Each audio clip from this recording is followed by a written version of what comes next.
So ito, pag-usapan po natin itong issue kay Mikey Williams na pinakawalan na ng talk and text. Tinerminate na yung kontrata nung isang araw. Napuno na po sila dito sa drama kay Mikey Williams na matigas ang ulo, ayaw umuwi ng Pilipinas, may mga chismis, nagpapapresyo daw. Ayun, so pinakawalan na po nila, even though depleted ngayon yung lineup ng talk and text. At talagang kailangan nila ng mga star players dahil yan ang flagship team ng MVP Group Tapos ang dami nilang player na injured. Kailangan talaga nila si Mikey kaso matigas yata masyado talaga yung ulo, so pinakawalan na lang nila. So ang mangyayari, ito pong si Mikey ay hindi makakalaro sa talk and text, hindi din siya pwede maglaro sa ibang team dahil yung rights sa kanya ay hawak-hawak ng talk and text. Kung hindi din siya pwedeng basta-basta kunin ng ibang team. Ang pwede po, yung ibang team makikipag-negotiate sa talk and text na mag-trade. O para sa rights ni Mikey Williams, bibigay namin itong mga player na to. Yun ang pwede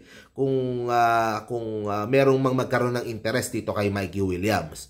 At ang lumalabas nga po na chismis at na usap-usapan ay gustong lumipat nitong si Mikey Williams sa San Miguel Group, either San Miguel o sa Ginebra, 'di ba? At yung close siya kay Jamie Malonzo, o tapos 'di ba yung sa victory party noon na nakita siya. So may mga usap-usapan ng ganyan na gusto niya doon Na anong ibig sabihin nito? Anong mangyayari? Kung ako yung sila Boss Al Francis, gugustuhin ko ba itong si Mikey Williams?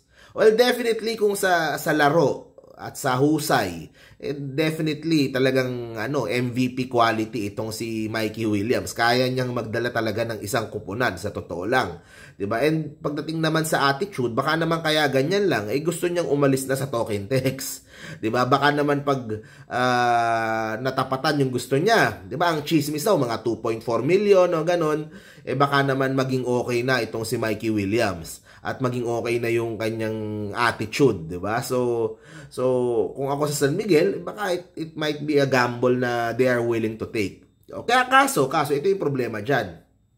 It will only show kung gaano kalayo pa rin yung pong San Miguel Group dito sa MVP Group. Kasi iniisip natin before, kaya makipagsabayo, kaso hindi Kumbaga nasa MVP Group ka na, nasa token text ka na, nasa flagship ka na, yung kupunan na yan. Pero gusto mo pa rin lumipat doon sa kumbaga makikipagsiksikan ka pa rin doon sa magagaling ng San Miguel at ng Ginebra. Dahil gusto mong lumipat doon. Baka masyadong malayo pa rin yung bigayan. Di ba? Pagdating sa San Miguel Group, kumpara sa MVP Group, mapapaisip ka tuloy.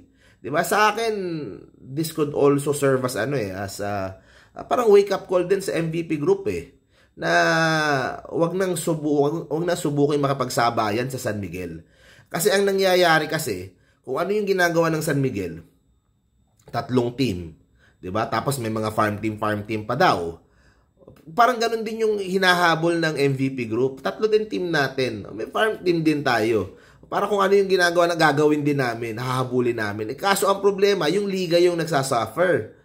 Diba, ang sa akin kasi nga, if we want changes sa liga, hindi pwedeng magsimula sa San Miguel kasi sila yung nakikinabang dyan sa mga problema na yan Diba? Masyadong malakas yung San Miguel Group. Madami na silang pera, meron pang mga farm team, meron pang mga, so you cannot expect them na sa kanila magbago dahil sila yung nagcha-champion dahil dyan, sila yung nagdo-dominate dahil dyan. Tingnan mo nga si Mikey Williams, ikaw na yung star doon sa main ng MVP Group, gusto mo pang lumipat. 'Di ba? So sa akin, I think sana matauhan itong sila Boss MVP na baka pwede 1 o 2 team na lang, ibenta na yung Meralco, ibenta na yung NLEX. Ano ba naman ang ipopromote mo dyan? Hindi mo naman kailangang i-promote yung Meralco, wala naman tayong choice. Hindi mo naman kailangang i-promote yung NLEX, wala naman tayong choice kung gusto mong doon dumaan, di ba? So, maybe become an independent team, parang rain or shine, parang, di ba?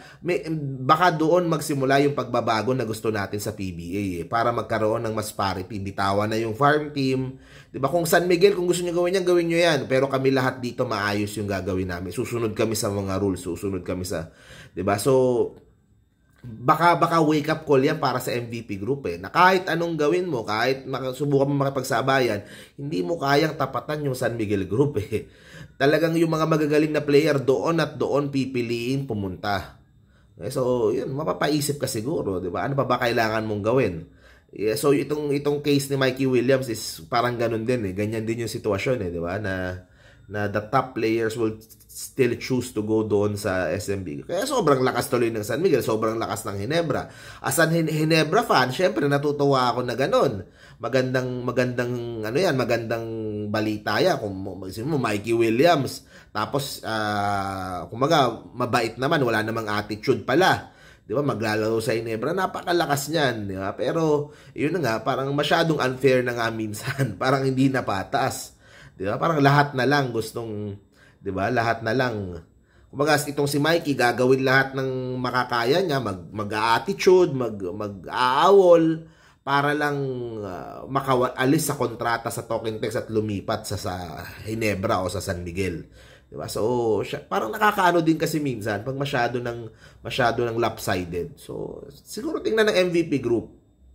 Baka it's time na to cut down, na ibenta na yung mga teams, sister teams, bitawan na yung farm team, and let us tulungan na natin yung PBA na umayos, 'di ba? Ibalik na sa dati na pantay-pantay, yung mga teams talagang lahat ng teams talagang gustong mag-champion, gustong manalo.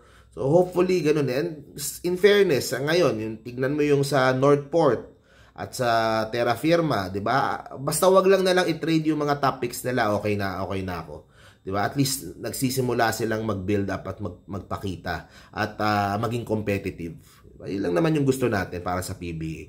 So thank you very much guys. See you po sa next video po natin. Bye-bye. Go Ginebra.